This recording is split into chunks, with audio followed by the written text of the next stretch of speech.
Good morning, y'all. It's Sunday morning and it's September 18th. This month is almost over. It's crazy. I'm Rachel and I'm gardening for butterflies and myself on the Alabama Gulf Coast in Zone 9A. And this week the Gulf fritillaries have just been out everywhere. And monarch butterflies, and there have been some adventures and just so much fun stuff to do. But anyway, let's go see. So once again, the Cecile Bruner rose has gotten out of control. I mean, seriously, look at it. It's above the house again. I mean, I don't really want it like that. I want flowers on it, and there's one petalful little flower on it. I'm just gonna show it to you. Oh, it's not even there anymore. But oh no, there are a couple. But I've got to trim it back because I want it to flower. I don't want it to just be all greenery. So on this right side, that's the Cecile Bruner, that giant thing that comes all the way over. And I do have two other climbing roses over here, James Galway and the Generous Gardener. And every once in a while I get some flowers, some roses over there. And then I've got the Sweet Afton behind it right there. And then I've got 4 different roses in front that I'm going to definitely end up having to dig up because, well, you can see the sun patient right here, that got dug up by an armadillo, and I had to, it was in the ground, and then I had to pot it up because it tore it up. So eventually just everything that's in the ground is going to have to be dug up and potted up because the armadillos will not leave them alone.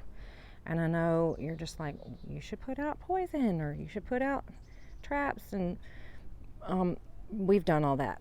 We've removed 2 armadillos, and more just move right in, and we put out that stuff that's supposed to make the grubs, kill the grubs. They laughed. They thought that was hilarious. But I gotta show you this Mexican bush sage, Salvia leucantha. Isn't that really pretty? It's going to get better. It's just going to get better and better. So that one is lovely, and I'm leaving it there because yes, it is blooming. And then y'all, this obedient plant has bloomed more. Don't you love this? I want a bunch of it because yeah, it reminds me of like foxgloves. Now earlier in the season it got, and you can see how it looks kind of yellowish right here, got these tiny little mite type things on it, spider mite stuff. And so I mixed up a little bit of that blue Dawn dishwater and a dot or 2 in a spray bottle with water and sprayed it on it and killed them dead. And then so it's been struggling because of that, but here is my new little walk. Everything seems to be doing pretty well,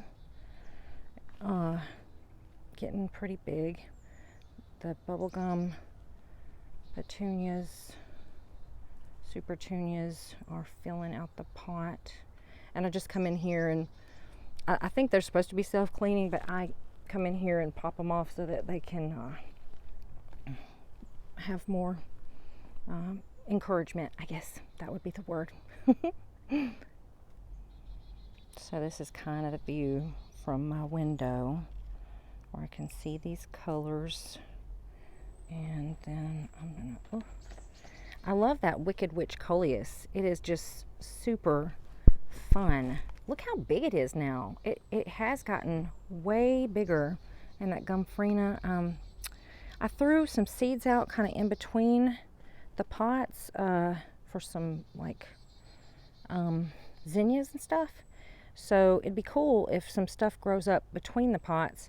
And then also I'm pretty sure sweet potatoes will grow back up because you can never get rid of them on the first go around. I wanted to show y'all I think it's called sawtooth coreopsis. It's about to bloom. It is any day now. We're gonna have blooms. It's covered in yeah, so that's going to be interesting. So hopefully by next week, y'all will get to see what that looks like. It is so massive. I would not have planted it right there if I had known it was going to get that big. But I am enjoying it. And y'all, just look at this on the fence. Is that not pretty? I've got like, I think 3 different kinds of morning glories, and then the purple hyacinth bean vine. So I've got like a hot pink morning glory and a pale pink morning glory, and then Grandpa Ott morning glory. Where is it? Oh, there's some down here. Isn't that pretty though? Don't you just love that? I want to figure out a way to make it go all over the fence, not just at the top of the fence, because I guess they like to go up as high as they can and then bush out. But it's just so pretty. Really liking the colors. They get just crazy. And what's great about this hyacinth bean vine is that you get so many seeds from it. I was going to show y'all some seed pods. There they are right there. If there are some certain kind of bugs that like to attack and eat the seed pods, but they don't get all of them. So we're definitely going to get more seeds from that right there. We got a rain last night, which I'm super grateful for. I was thinking I was going to have to come out here and run a sprinkler because we have not had rain in over a week, but now everything's so refreshed. I got a new plant since last week, and this is it right here. This is a penta, and I'm wondering, Joe from Joe's Texas Garden, I'm wondering if this is the penta that you have in your front yard that was special, because when I saw it, I was like, oh, that's a very different kind of penta. I wonder if that's Joe's. And this is what it is. It's from Monrovia. They call it Star Cluster Lavender Penta. And I only bought one because I was just like, ugh, I just can't buy some more pots. So I'm going to see if I can make more from cuttings from this. Another plant that I got this week that I don't know if I've ever even talked about, and it's because, you know, I might have, but I used to have them everywhere because they make a ton of seeds, and I only bought one plant and then I saved the seeds, and they get huge, and I love them, and the bees love them, and they have awesome flowers on them, and it doesn't look like much of anything, but it's right here, and it's called Thai basil, and it will grow, well, whenever I've grown it, they grow about 3 feet tall and 3 feet wide, so this pot is probably not even big enough for it, and they get purple flowers, and the bees love them, and I thought I would always have them, but they didn't show up this year, so I didn't want to buy one because it's just ridiculous. I've had as many as I've wanted all this time, but I finally caved because I didn't have time to really start one from seed, and I really wanted it really bad. So I can't wait to share with you it's getting big and saving the seeds and all that fun stuff. Yesterday I started to take some cuttings to propagate, and then I stopped because I had watered this in, and I could have put some more dirt from these over here, but I just didn't do it. So this is that new penta, and then that's some salvia, but I'm going to do more today. And then that's that blue-eyed grass and the penta that I cut down. And this Duranta, this is a tiny, tiny little Duranta, and I started it last year. I propagated it from a cutting, and and then I just planted it out in the yard, and it some grass overtook it, and it never did anything, but it didn't die either. So I dug it up and I've put it in this pot, and I'm going to see if I can just grow my very own Duranta. And then of course these coleus, they were just it fell on the ground, and so I dug them up and it rooted. And then here is a coral nymph salvia seedling, and here's another one. So this is just kind of going to be my little staging area, and to protect little plants from the brutal sun. And also I'm going to seed some I'm going to go ahead and seed some pansies too, because Joe in Joe's Texas Garden, she has done it, And I think it is a perfect time to do it. She's on the money with that. My whole screened-in porch is going to be lined with these Gulf fritillary chrysalises right here. I have about 8 of them right now, and aren't they cool? And here's a Gulf fritillary caterpillar hanging upside down, getting ready to turn into a chrysalis. In fact, I probably should have some kind of like little sign that says caterpillar crossing right here, because they like to come from this side and cross over this giant wasteland of the sidewalk and then crawl up the porch and then make their chrysalises up here. And I need to be careful when I'm walking around here. I don't want to step on a caterpillar. But y'all, this right in here, you know, I don't even know. I couldn't even tell you how many hundreds of Gulf fritillary caterpillars are in here munching away at this passion flower vine. That's what I love about Gulf fritillaries. They are so prolific. There's just a jillion of them. When I'm sitting out here and they're all flying around, this is usually in the middle of the day because I guess it's just too early for them at the moment. But I mean, this is like a Gulf fritillary highway. They are chasing each other through here, and it's just so magical and fun to watch them. Also, yesterday there probably had to have been at least 10 monarch butterflies flitting around, and you know, things are starting to look sad and scraggly, but not with this Mexican bush sage, or Salvia. I mean, let's see, sage, Salvia leucantha. Yeah, but there it is with the sun shining on it. It's looking so lovely. I have watered, but I don't think enough. See the center of that tall? I think it's a sunflower, but I don't know if it's going to get it to bloom. It looks like most days in the afternoon, it looks like it's about to die because it just hasn't gotten enough water.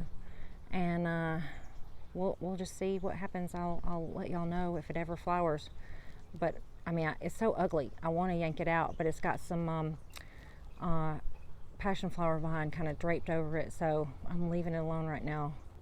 And look at this little darling tree frog. He's about the size of my thumbnail. He is on the this is that tropical milkweed. And what I'm going to do is, October comes around and I'm going to be cutting it all to the ground. I promised that I would, and I am going to do it. So I guess by next week, all this stuff will be cut down to the ground. Oh, and I guess I should explain why I'm going to cut the tropical milkweed down to the ground. Because what it does is it harbors it's called OE. It's some kind of bacteria that attacks monarch butterflies. And it doesn't produce it. It's just like they all come to it and then they leave it on there, and then it can infect other butterflies that come along. So a way to reduce that is to cut it down at a time when they really shouldn't even be needing it or using it anymore. So October. So they'll come down here and they'll be like, oh, there's no more milkweed. We should go to Mexico. And then they just won't, stop off and get sick. So that's what we're gonna do. Right here is a fun collection of about 4 Gulf fritillary caterpillars. You can see them all peeking around. And then, if you can look real close right here into this milkweed, you can see a tiniest little, let's see if I can zoom in and if it'll, yeah, there. That black and white stripe thing, that is a monarch caterpillar.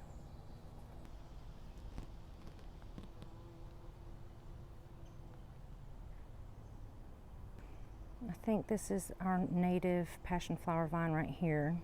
And isn't it just so lovely? The bees love it. Everybody loves it.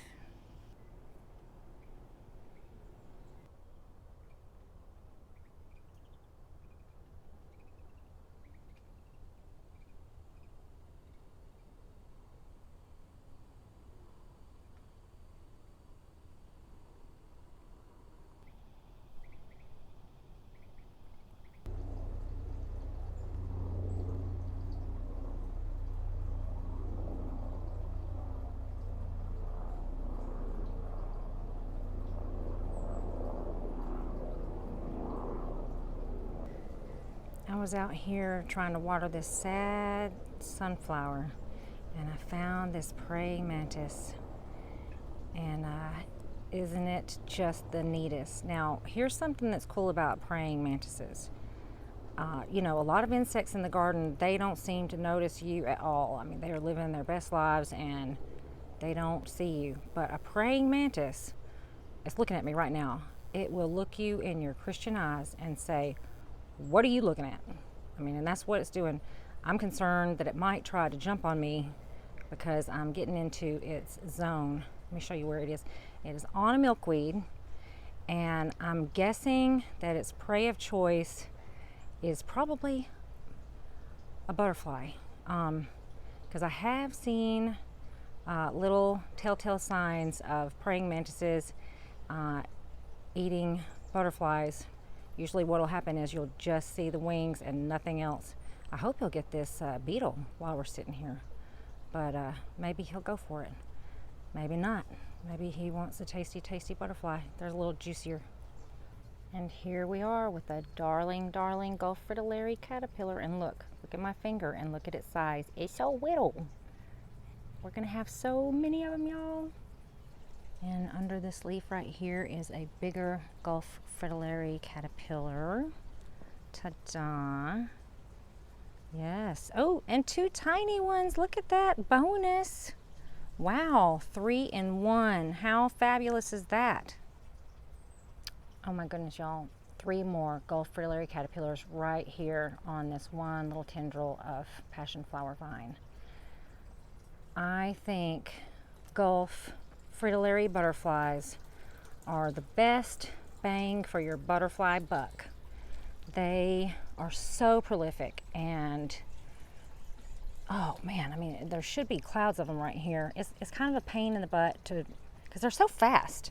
But there were here just a minute ago. I was trying to chase them, and it's too exhausting. This is kind of, you can see why I'm having troubles, because this is just a madhouse. It's a tangled jungle. But they were just through here just a minute ago.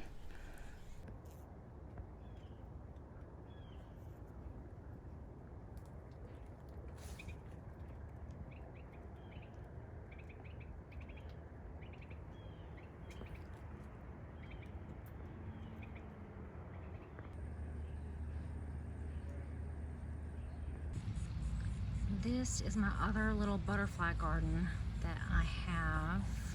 It's at a public space, and it did look better than this, and some things have gotten ratty, and I've had to rip them out, and I've got spaces missing. But you can see this sensitive plant. Here it is, and it fell over, but isn't it looking just gorgeous? And I love how it's fallen over on the pentas, so that color together, beautiful.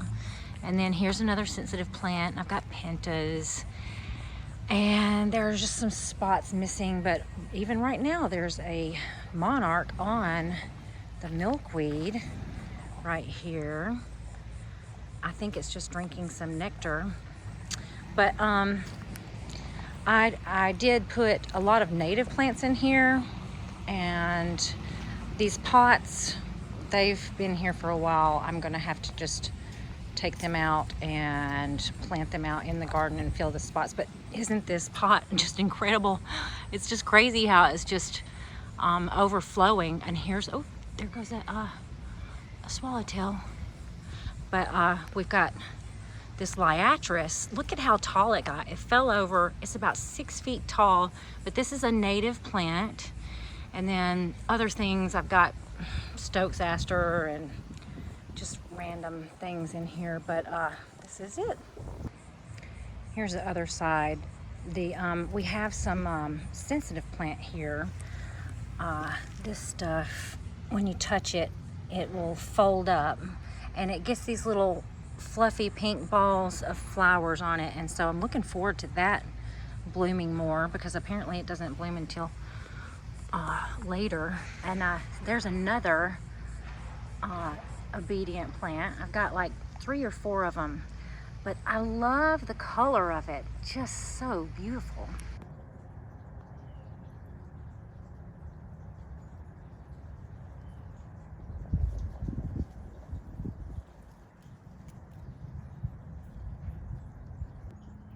Do you see these spots on this Gulf fritillary? They may look white to you here. I'm trying to show you that they're actually gleaming silver.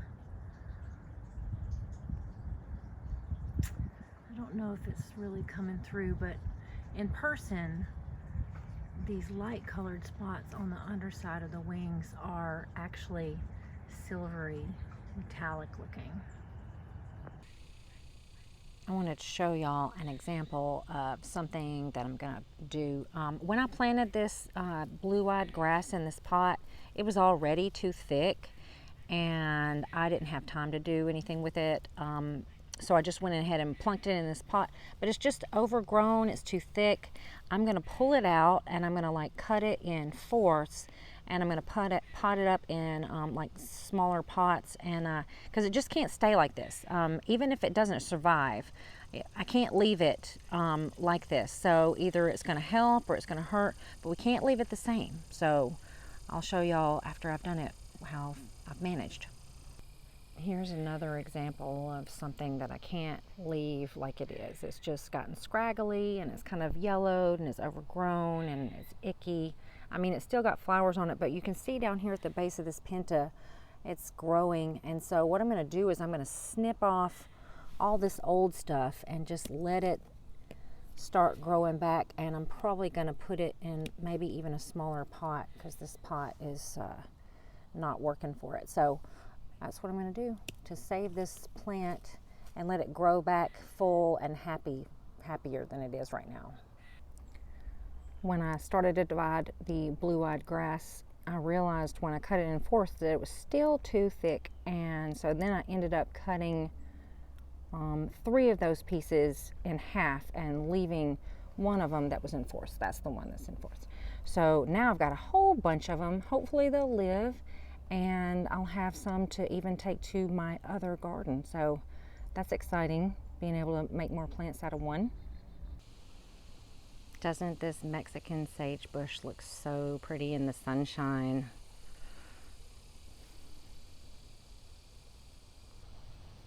Do you see how velvety its leaves are? It's just so soft and sweet. I hope this spider's okay. It's been living on the porch. But it's been living on the porch and there's really not much to eat on the screened-in porch. And maybe I need to rescue it and put it out in the yard.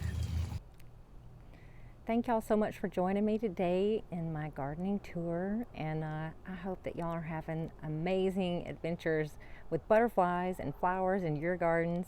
And God bless y'all. Y'all have a great week, and I can't wait to hear about what's happening with y'all. Thanks. Bye.